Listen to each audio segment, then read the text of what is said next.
Okay, good afternoon. Happy Monday, despite the fact that it is Monday.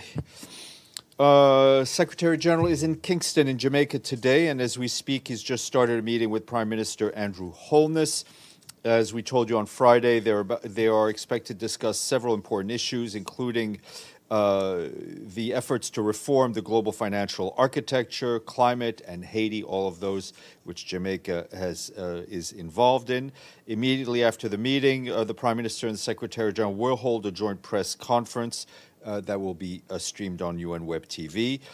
This morning, the Secretary General had a meeting with UN colleagues, and we will obviously update you on his activities, and he will be back in the office tomorrow morning.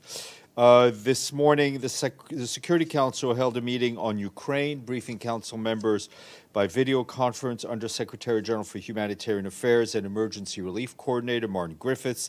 He noted that the humanitarian operating environment in Ukraine remains complex and dangerous. Nonetheless, he said, thanks to the courage of humanitarian workers, particularly and mostly local workers, the UN and its partners continuing to deliver life-saving assistance to the front lines and wherever they are needed across the country. Mr. Griffiths also emphasized that food exported under the Black Sea Initiative, food and fertilizer exports from the Russian Federation, and food and fertilizer exports, all those continue to make crucial contributions to global food security. Over the past month, he said, we have unfortunately seen a significant reduction in volumes of exports moving out of Ukraine's Black Sea ports due to challenging dynamics within the Joint Coordination Center and a related slowdown in operations. He said that in recent weeks, we have engaged in intensive discussions with the parties on the Black Sea Initiative to secure agreement on its extension and improvements needed for it to operate effectively and predictably, and that we will continue over the coming days. In parallel, he said that Rebecca Greenspan and her team have continued to deliver a wide range of support with concrete results under the Memorandum of Understanding on the facilitation of export of Russian food and fertilizer. He stressed that the continuation of the Black Sea Initiative is critical, as is the recommitment by the parties to its smooth and efficient operation, and we call all parties to meet their responsibilities in this regard. The world is watching, he said. Just to give you an idea of the ongoing complex and challenging environment for our humanitarian colleagues in Ukraine, they have received reports of deadly attacks across the country over the weekend. In addition to civilian casualties, there was damage to schools, hospitals, and other critical facilities on both sides of the front lines in eastern and southern Ukraine. In the city of Mykolaiv, an attack on Saturday damaged a bakery contracted by the World Food Program to supply bread to communities, and in the neighboring city of Kherson. The vehicles used to store and transport bread were also damaged. Thankfully, the staff were safe and able to return to work.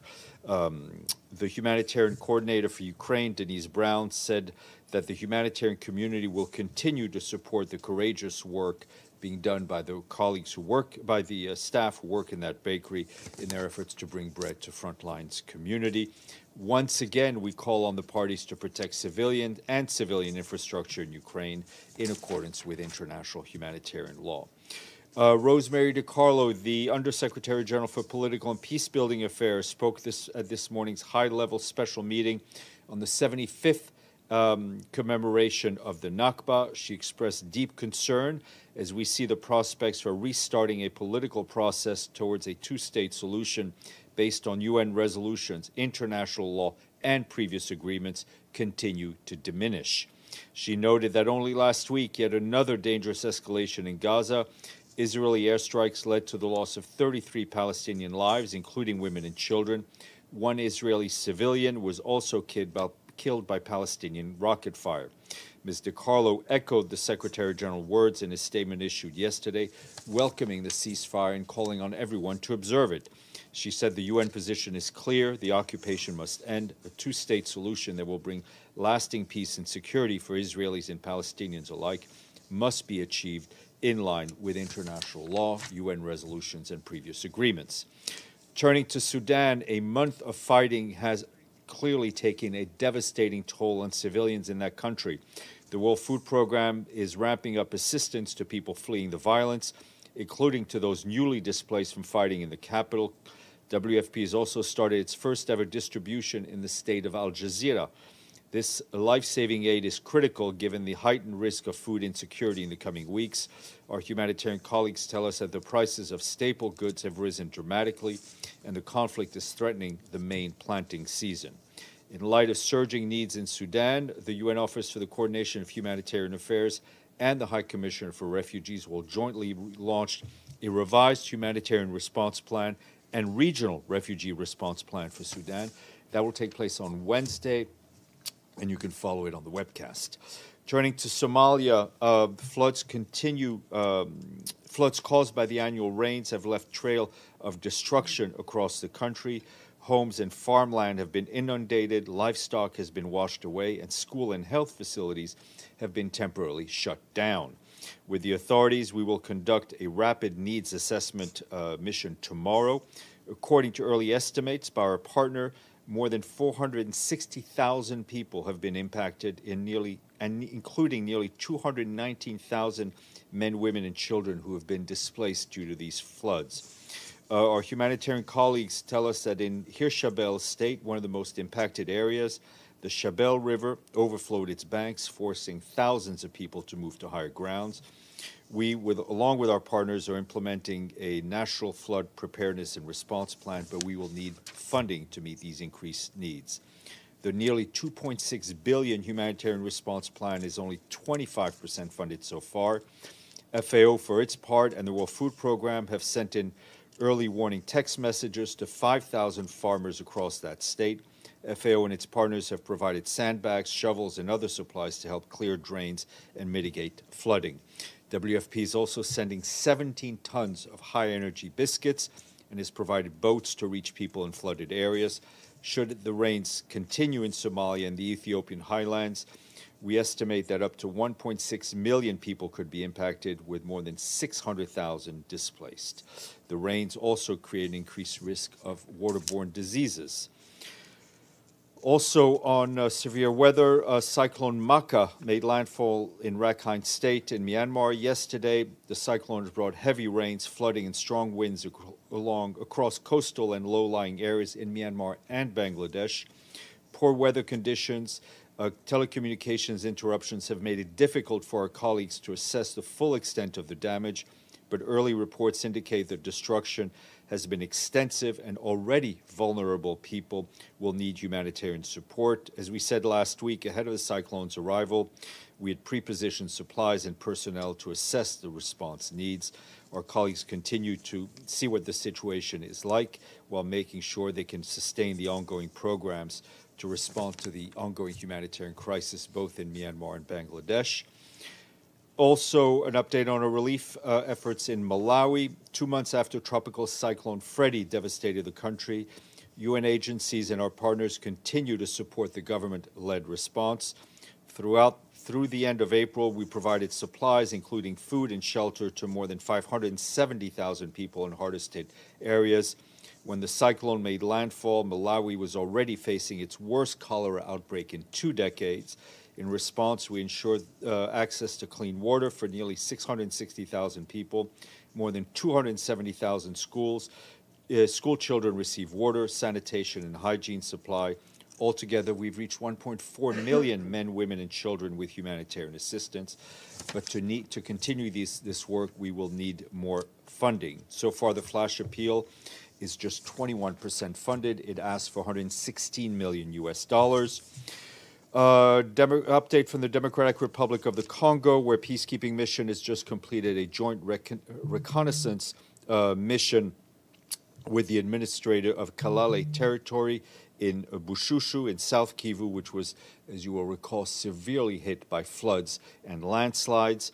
In addition to donating food and other items to help meet the immediate needs of the community, the UN mission plans to rebuild a bridge across the Luvira River to allow humanitarian access to the most impacted areas. The mission also continues to protect civilians in Ituri, where the security situation remains volatile due to the activities of the Codeco armed group. The mission established a temporary presence in Bukuku and continues to engage with the population to facilitate inter-community dialogue. A couple of appointments to flag for you. Today, the Secretary General is appointing Major General Humphrey Nyone of Zambia as the force commander for the UN peacekeeping mission in the Central African Republic. The Major General succeeds Lieutenant General Traore of Burkina Faso, who completed his assignment earlier this year. The Secretary General is grateful for his tireless dedication and invaluable service and leadership. Major General Nyone joined the Zambian Army in 1994 and served most recently as Commandant of the Defense Service Command and Staff College in Zambia. More information online. Today, the Development Coordination Office tells us that Adam Abdelmullah of Sudan is taking up his new post as the new UN Resident Coordinator in Syria, following his appointment by the Secretary General. He will also serve as Humanitarian Coordinator. Mr. Abdelmullah brings more than 35 years of experience in development, rule of law, human rights, and humanitarian work. He has served the UN for the last 24 years, if I'm not mistaken, most recently in Somalia. And today is, we have two international days. Today is the International Day of Families. It's a day of reminder that demographic changes in one of the most important megatrends impacting our world and life and well-being of families worldwide. Today is also UN Global Road Safety Week, or the start of it, rather. Road safety injuries are a leading cause of death and disability worldwide. That's why there is a desperate need for governments and their partners to rethink mobility. Tomorrow, I will be joined by our friends from DESA, who will brief you on the World Economic Situation and Prospects Mid-Year Report. Our guest will be Shantanu Mukherjee, DESA's Director of Economic Analysis and Policy Division, and Hamid Rashid, the lead author of the report, who is also the Chief of the Global Economic Monitoring Branch in DESA. Lastly, a little quiz for you. We have 106 fully paid up member states. Today we received payments for the regular budget from a member state, which is the only place in the world where Larimar, which is a rare form of blue pectolite, is mined. It is also the birthplace of Oscar de la Renta. Oh, come on, Sherwin. The Dominican Republic. We thank our friends in Santo Domingo for their money. Sherwin.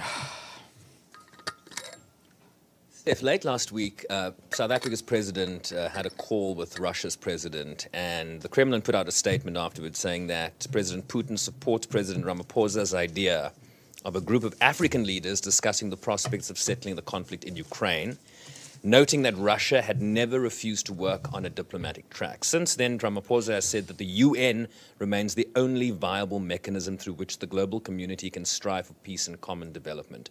Has there been any interaction between President Ramaphosa and the United Nations on this idea of possible African mediation, and what do you make of such a prospect, given the broader context in which the Secretary General has said he does not believe that there is an immediate possibility for reaching a ceasefire now?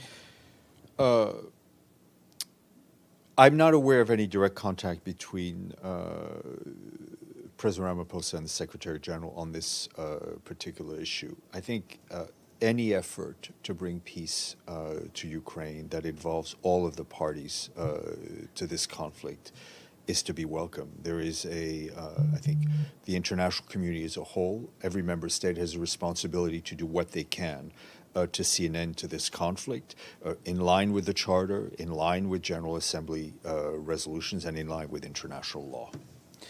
Deji and then Pam. First, to follow up on the Black Sea Grain Initiative, any new updates on the talk, especially concerning the pipelines that delivers Russian ammonia to Black Sea ports? The discussions are going on involving all of the parties. We can't stress enough how important the Black Sea Initiative is, along with the efforts, the parallel efforts to increase the flow of Russian food and fertilizer to market. So are there any scheduled quadruple meetings before May 18th? We expect discussions to continue before May 18th. Okay. My next question. Sorry. My next question on Syria. We know that during this weekend, the Syrian government decided to extend the two border crossings to rebel-controlled areas, and also we got confirmation from the UN. Any comments on that? Well, since you got confirmation from me, I'm not going to comment on what I've said. So do you think? Does the UN think that's a positive move? Yes, very much so. I mean, it'll help us with the continuing efforts to support people in Syria wherever they live. Give a broader picture. There's this the returning to Arab League for the Syrian government, and also we saw the quadruple meetings with Turkey, Iranian, and Syrian, Russian foreign minister, and they decided to have a committee to settling down the relative issues. Overall, do you think the atmosphere so far on the Syrian crisis is positive? Look, there is clearly a lot of activity going on, right? We have been, Mr. Pedersen has also been involved in a number of discussions with various parties. We would like to see a recommitment and real action of everyone involved on a positive political track in line with Security Council Resolution 2254, and that continues to be Mr. Pedersen's efforts. But you know, Mr. Anthony Blinken said that U.S. position is not going to get in the business of normalizing relationship with Assad and that regime. But do you think the UN should also push a little bit of the U.S. to engage with those conversations? Where our mandate is, and that is the mandate given to us and given to Special Envoy Pedersen within the context of the resolution. Pam. Thanks, Steph. A follow-up to Deji and then a separate question. The follow-up is, you mentioned the Black Sea Initiative.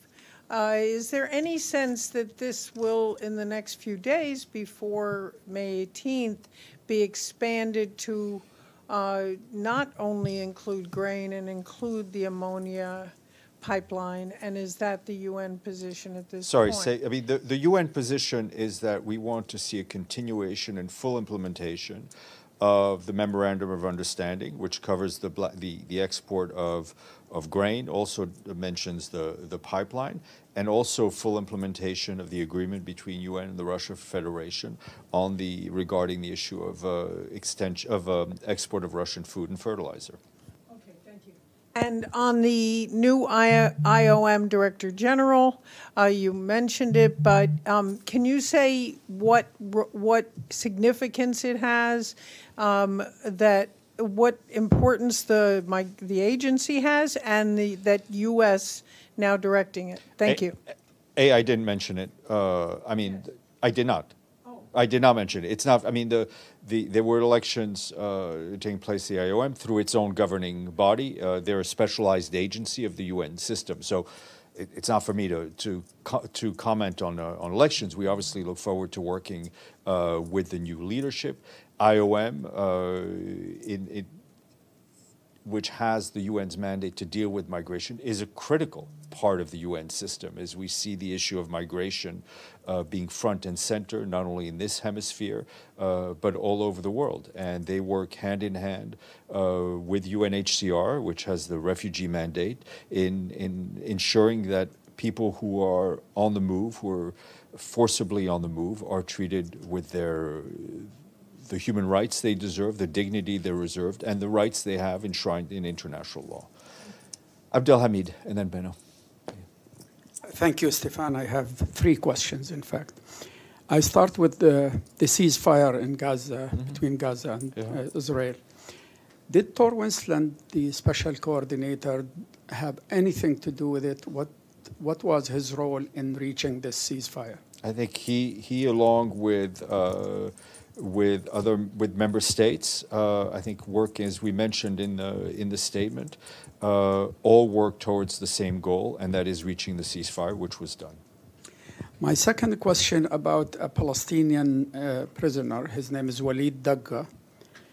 He's been in jail since 1986. He was sentenced for 37 years, and he's now diagnosed with terminal illness. He had cancer, and he is fighting for his probably last few months. So there is an international appeal to release him. What does the UN say about this humanitarian case? I don't have any knowledge of this particular case, but we hope that this prisoner, like every other prisoner, wherever they may be held, get the health care that they need to have. And finally, today in his speech, Mahmoud Abbas, the Palestinian president, spoke about the two resolutions of 1947, 1948, 181 and 194. 194 is about the right of return. Does the Secretary General believe that this resolution is still valid 75 years later? I think the Secretary General's position was made clear by Rosemary DiCarlo. His position on the need to find a political settlement that deals with all outstanding issues remains his position. Benno and then Celia. Thank you, Steph. Regarding the grain deal negotiations, would they be easier without the Turkey election drawing so much attention? That's not for me to speculate. Let me just say the importance of the Black Sea Initiative, the importance of the other part of the package deal in Russian grain and fertilizer remains important regardless of what happens in elections anywhere. I think, as Martin Griffiths said, we've seen like a 20% drop in grain prices since the start of this initiative. It is vital that it continues. It is vital for people who depend on buying food on the global market. Celia? About Mali, Steph. Lately, it seems that the UN people, part of the mission, cannot do their job. Some of them cannot even leave their home. In those conditions, should the mission leave Mali? As the Secretary General said. The Secretary General, I think, made some proposals, very clear proposals. The Security Council will have to decide. We are given a mandate. It is important that everyone allows us to implement that mandate fully, that member states back us and support us in implementing that mandate. And then otherwise, the Council will need to draw its own conclusions. Alan, then Miriam, then Stefano. Thank you, Stefano. I have a short follow-up. You've said that the negotiations, the discussions on the grain deal will resume before May 18th. Which level is it? Is it the same level as it was on Friday? Or? It'll be at a more technical level. Okay, Miriam, then Stefano. Thank you, Steph. The ICCT pipeline tracking report just came out, and it covers between April and June. Which report? It's about the critical emergency shelter and protection in Afghanistan that is running out. And it says the pipeline break due to severe funding gaps. And additional funding is needed to support the delivery of core supplies, and the snapshot shows like really scary numbers and how the pipeline break is going to affect if it happens. Do you have any additional information on that? No, I mean the additional information I have is that the humanitarian situation remains critical in Afghanistan, and our operations also remain underfunded. Stefano, and then we'll go to Michelle before we go to round two. Thank you, Stefano. His follow-up on the question on IOM before. First of all, is for the record numbers of migrants that we have in the world, this election was very important. So it's strange that you didn't mention I mean, the it's result. not for me. I don't mention. First of all, if I mentioned everything that happens within UN system, we would start at 7 a.m. and end at midnight. So Yeah, I'm doing it for your. I'm selective. I don't mention things where I try not to mention in which the Secretary General, the Secretariat, or those parts of the UN that he has direct impact on is not involved. This was an election of a governing body of a specialized agency.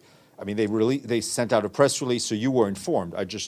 There's no need for me to mention. But the question is in this, because Vittorino here in March, to our question, he answered that this election was unprecedented because he was practically, he had the deputy director that was candidate herself, and it never happened there.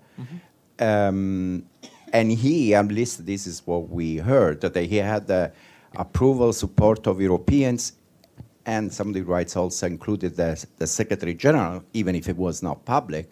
Now, the fact that he lost, and Amy Pope, the United States, is back because the United States has been a tradition. The United States is Caro the Stefano, what is the question?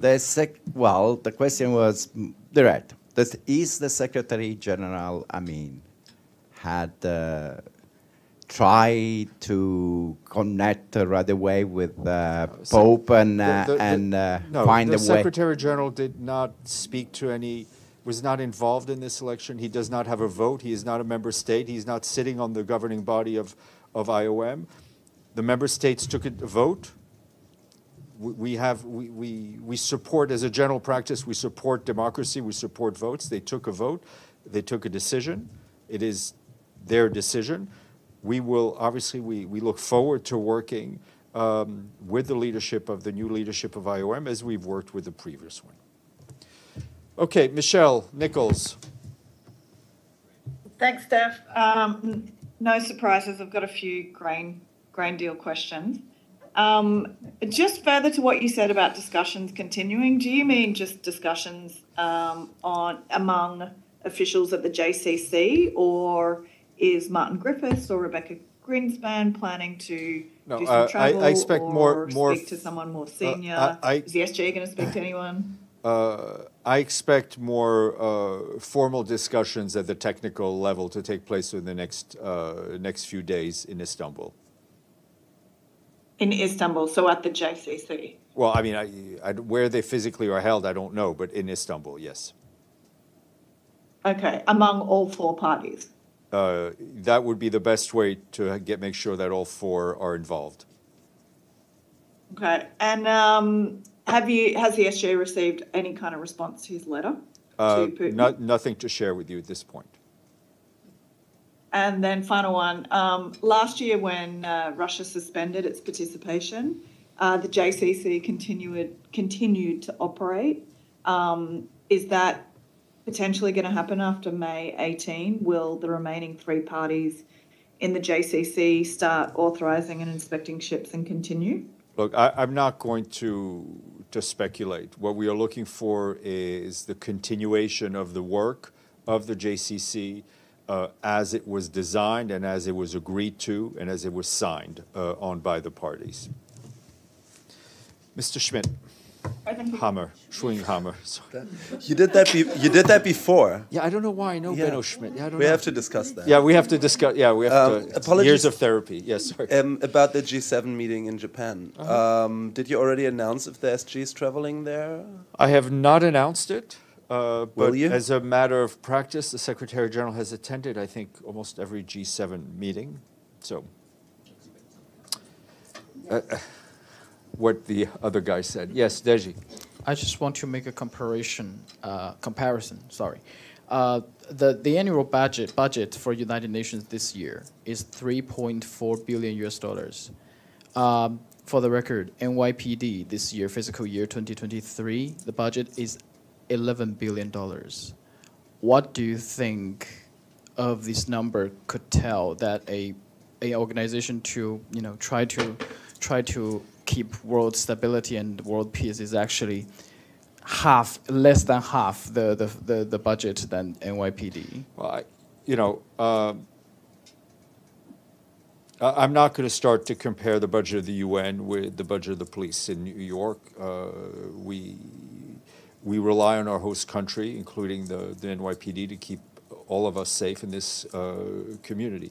I think a better comparison, I think, would be the trillions and trillions of dollars that are spent every year on arms sales and weapons and killing machines throughout the world, compared to what is spent on development, compared to what is spent on human rights, compared to what is spent on peacekeeping. I think that's a more apt comparison. I don't see Paulina, so I don't think she's briefing today. Okay, you're hired. Okay, thank you all. Thanks, Tom.